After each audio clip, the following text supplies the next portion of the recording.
Okay, hello Leo. Welcome sa Happy Angel Reading. So ang basa natin ngayon is para sa iyo ng September 15 to 21 po, no?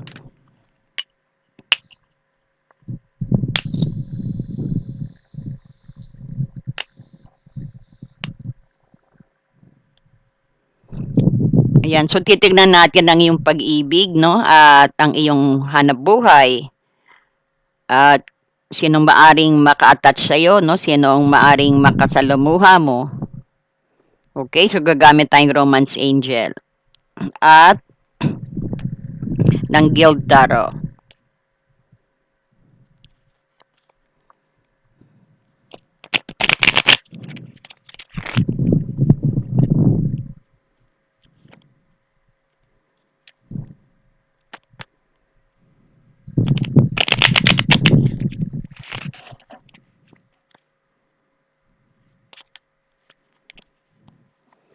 Para po kay Leo.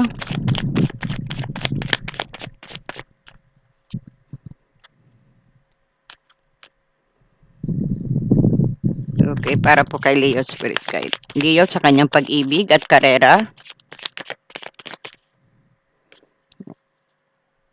Page of Cups. Ayan.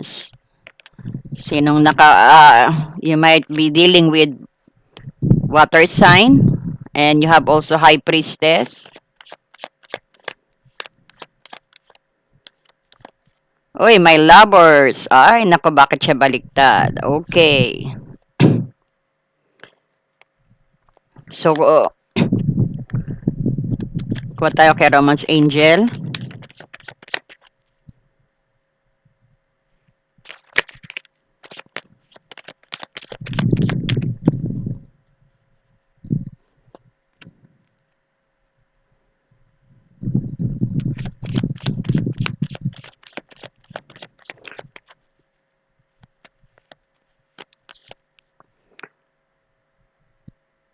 Let your friends help you. Ayan.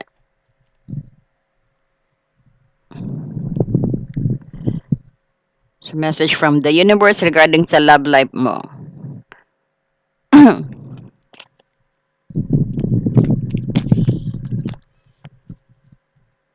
Ayan. So, mamaya babasahin natin, no? At tignan nyo yung image niya, oh, mag-isa. Okay. Spirit guide, please. Guidance po sa kanyang September. Ayan. Shower of abundance.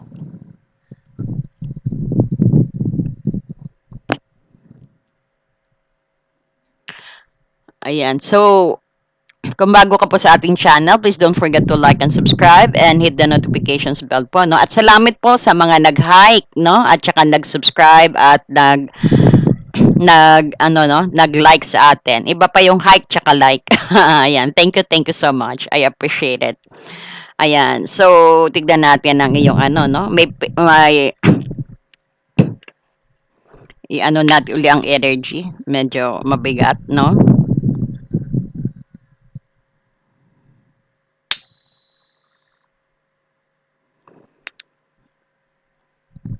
Okay. So, nakita mo, may Page of Cups, mayroon kang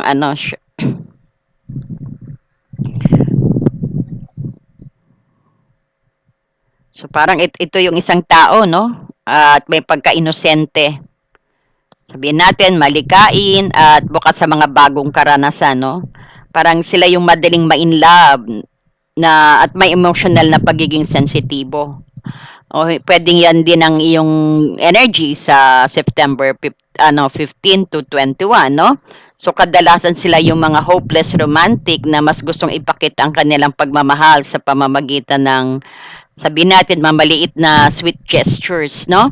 At saka ito rin is makakatanggap ka ng message of love kung kanino man yan. Baka dito nga sa ating water sign, it could be Pisces, Cancer, Scorpio, no?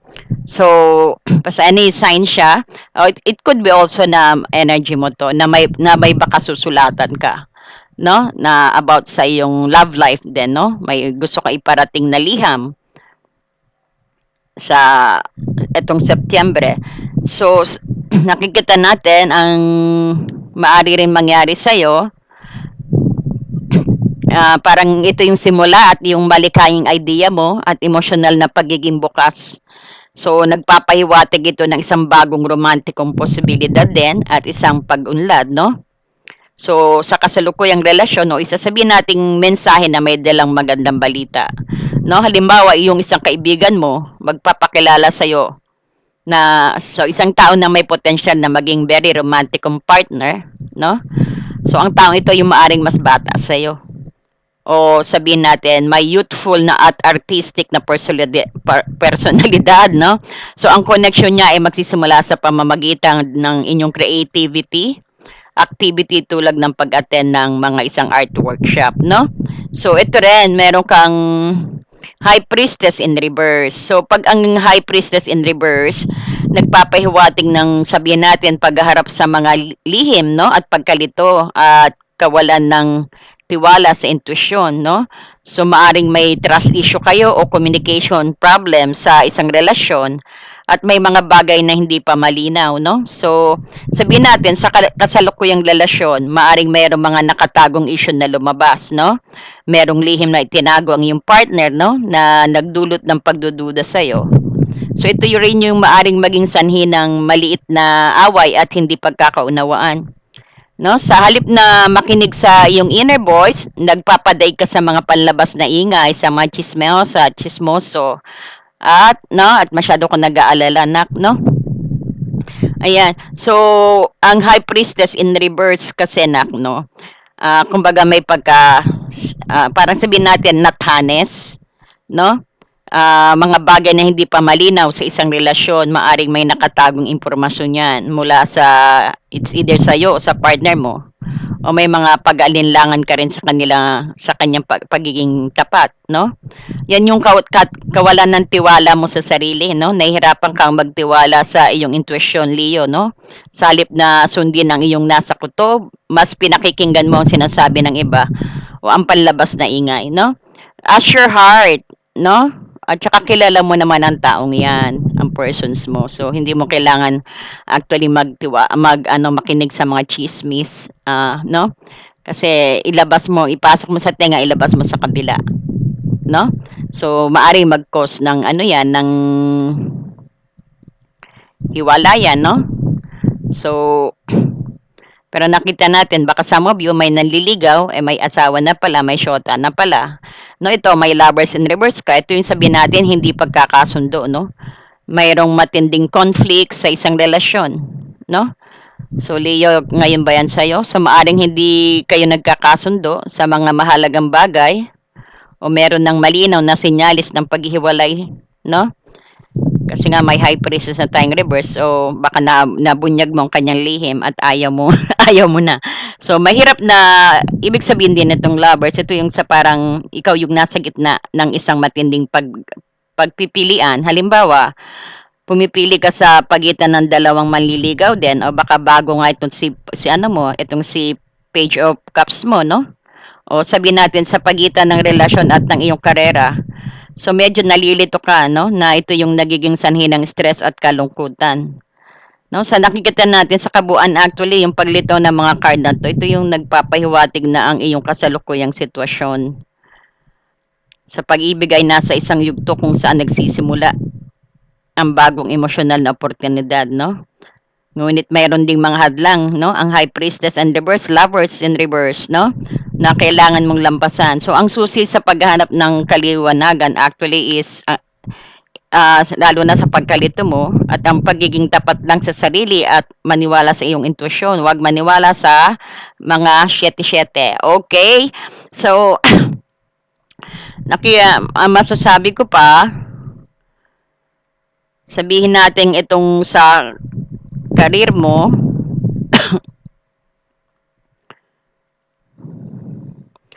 ang page of pag sa karera, nagpapahiwatig nga na may bago kang idea at oportunidad o isang mensahe na may dalang magandang balita na may kinalaman sa iyong profesyon. Asahan mo yan, ha? At ito yung tanda ng nag-press tayo. Wait lang po, ha? Yan, yung let go of control issue din, ang ating gabay. Let your friends help you. Mahalagang humingi ng payo din sa iyong mga kaibigan. Maaari rin nilang tulungan kang suriin ang bawat sitwasyon at makita kung alin ang relasyon na magbibigay sa tunay na kaligayahan mo, no? At nako, nagpiris tayo, no? At sa kapayapaan, pero itutuloy natin. So, let your friends help you, no? So, sila yung nagpapaalala sa iyo ng iyong halaga at kung anong relasyon na nararapat para sa iyo, no? Leo, na tulad mo. So, isa pang nakikita natin sa ano, dadagdagan ko lang yung sa yung lovers din, no? Yung sa paghiwalay, maaring kailangan lang ng heart-to-heart conversations, no? So, pagdating naman sa ang lovers in reverse dito, when it comes sa iyong karera, ito yung nagpapahiwatig ng hindi pagkakasundo sa mga, sabi natin, kasamahan sa business partner o isang masamang desisyon na may kinalaman sa iyong trabaho. No, maari ka ring magdesisyon kung alin sa dalawang trabaho o proyekto ang pipiliin mo, no? Pasensya na po, nag-freeze, no? Ayusin natin.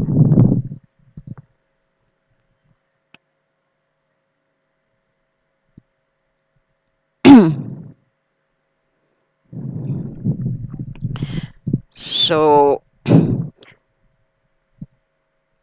sa lovers in reverse din sa iyong karera, yun nga, may nakikita tayong conflict sa pagitan ng iyong business partner at hindi kayo nagkakasundo sa isang mahalagang desisyon at sitwasyon. At ito yung nagdudulot ng stress at paghinto sa progreso. Maaring may alok sa'yo na trabaho, ngunit nangangailangan ka ng pagpili sa pagitan ng iyong sabihin natin kasalukuyang trabaho o sa bago, no? Na nagdudulot ng pagkalito din sa'yo dahil sa hindi ka sigurado sa iyong puso. Andiyan pa yung mga kaibigan mo na, diyan ka na lang, huwag ka na umalis, yung ganyan ba? Hinahayaan mo sila mag-decide, so iwasan mo yan. So, actually, ang nakikita pa natin dito, magna-navigate ka sa emotional na hamon at sa pagharap ng mga desisyon mo, no? Ang pagiging bukas sa paghingi ng tulong sa mga kaibigan ay actually paggamit ng ano yan, no? Yan. Paggamit sa iyong creative side at ang magiging susi mo yan upang matanggap ang shower of abundance na naghihintay para sa'yo, no? So, at least meron ka ritong shower of abundance din, no? Na napakagandang guidance. Ang marami kang mga, sabihin natin, opportunity din dahil nakikita mo, mayroon itong page of cups, ito yung proyekto na sabihin natin laging ang matagal mo nang pinapangarap, no? Ito yung bigla na lang iaalok sa'yo. So, maaring ang idea mo, matagal mo nang nais ipatupad, no? At magkaroon ka ng, sabihin natin, pondo o suporta. Sa halip na magmadali ka or mag-atubili, dapat lakas loob mo ring tanggapin ang mga hamon mo, no? So nakita ko ang mga combination dito, nagpapakita ng mga magkasalungat na energy, no? At karera. Merong pag-asa para sa pag-unlad, ngunit meron ding mga hamon na kailangang harapin. So ito, tignan nyo, no? Ito message sa inyo ng universe regarding your love life. Pagganahin po ang inyong intuition, no? So, nakikita nyo rito, imagine all unwanted thoughts dissolving into a light, creating room for new opportunities and possibility for your life. Ayan, so mag-imagine ka raw, mag-visualize ka na nawawala na yung mga hindi kailangan sa utak mo, yung mga negative thoughts, no? Para yan, at nag-change ng white colors na yan, no? Para yan, maging open ka sa bagong opportunity at mga possibility for your life, no? So, visualizations is very effective po, no? Kunyari, naglalakad, sabihin nyo, isang taon toxic na naglalakad papalayo, ayan, pikit nyo lang mata nyo, tapos is bigla siyang nadi-dissolve, no? O sabihin natin, ito yung mga negative thoughts, no? Na nasa alipaap na unti-unting nawawala, no? Ayan. So, ito, shower of abundance, which is napakaganda, no? To heal your financial situation, first, give us your worries and concerning money. We will gulay you in order to show you how to create and accept abundance. As we work together, your financial situations will heal as fast as you allow it. Ayan. So, wag kayong atubiling mag-ano, no? Maghingi ng tulong, no? Dahil ang shower of abundance din, ang susi sa pagharap ng mga conflict na ito ay isang pagiging bukas sa kompromiso at pakinig sa isang pananaw, no? Minsan, ang shower of abundance po is sabihin natin na ito yung hindi lamang tungkol sa swerte kundi sa pagpili ng landas na magbibigay ng pangmatagalang kapayapaan sa iyo at sa kasaganaan. So, ang pag-unawa sa iyo ng mga values ay makakatulong sa iyong mga gumawa ng desisyon. No, nak? So, kailangan wag kang ano pa man lagay your financials which asahan mo, no, ang mga problema mo ay matutugunan. Basta mag-pray ka lang, humingi ka ng tulong, no? Humingi ka ng tulong sa kanya at asahan mo na darating ang tulong. Ayun nga sabi, 'di ba, knock and you'll be open. 'Di ba? Ask and you'll be answered. No? So ngayon, meron tayong isang magandang is maganda na po kayo ng tanong nyo kasi mag-aano na tayo, magpe-pendulum. So mamimili kayo ng no, ng kulay ng ating crystal, no? So kailangan isang questions o sabihin nyo dalawang questions. Ayan, ang una natin is pink na crystal, kulay na lang po ang anuhin ninyo at isang green, aventurine. Green, no? Green crystal po, no? Ayan. So, kulay na lang po para hindi po kayo nahihirapan, no? So, unahin natin mayroong isang pink at green. So, pwedeng dalawang question, no? Pag-ibahin nyo lang ang So, uunahin natin ang mag-meditate na po kayo at isipin nyo po ang inyong questions habang prepare ko po, no?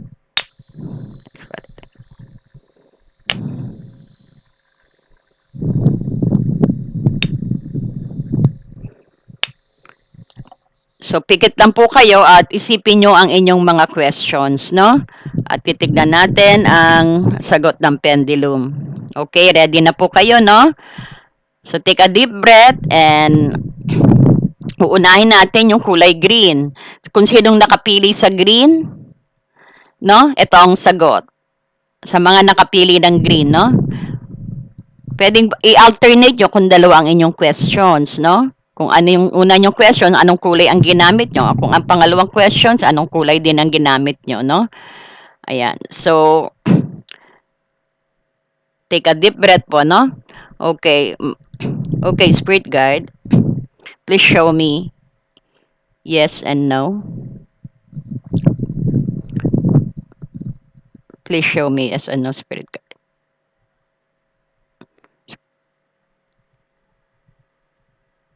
Okay. Please show me no. Okay. And then, please show me yes. Please show me yes. Thank you, Father. Thank you, Jesus Christ. Okay. So, sasagutin na natin ang answer ng ating Leo. No? Okay. So, anong sagot kay Leo, Spirit Guide? Anong sagot kay Leo? Sa nakapili ng green, sa kanilang tanong, anong sagot kay Leo? Anong sagot kay Leo, Spirit Guide? Thank you, Father. Thank you, Jesus. Anong sagot kay Leo? Sa nakapili ng green? Sa nakapili ng green, Spirit Guide. Anong sagot kay Leo? Sa nakapili ng green?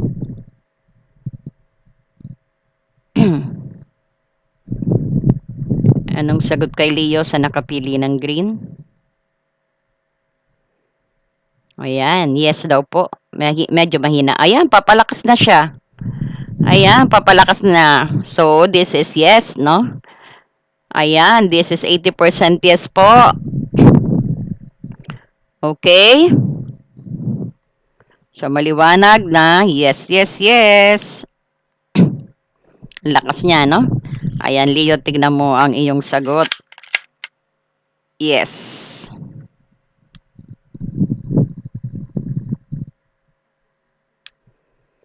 Okay. So, naka-ready na rin po ba ang nakapili ng kulay pink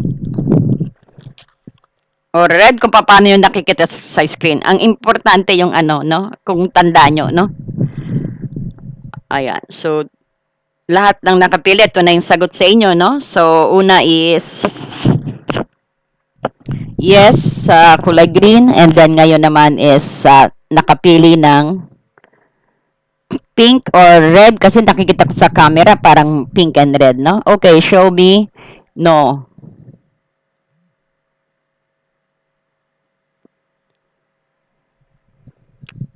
Show me yes, Spirit God. Show me yes. Show me yes. Okay, thank you, Father. Thank you, Jesus, to guide us. Give us the correct answer, Spirit God. And then, ito na nakapili ng red, no? Red or pink, no? Nagnono siya.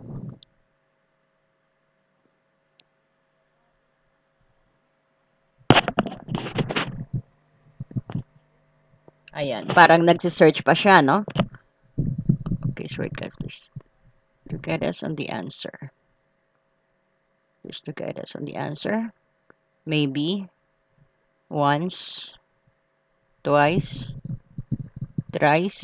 So, the answer is maybe. Maybe daw, no? It maybe sa ano ninyo rin yan, it depends on your on how you react on the situations, no? So maybe daw po ang sagot. Ayan. So kung may time po kayo, no? Ayan, maybe. So maliwanag. So it sometimes nagbabago po, no? Kasi ang medyo hindi pa siguro nagre-react yung concern diyan, no? Ayan, marami pong salamat at kung nagustuhan niyo po, paki-hype po and like ang ating video. Ayan. Thank you so much and God bless you. And paki-subscribe na rin po, no? And let me know your concern, any feedback. Sulat lang po kayo sa comment below.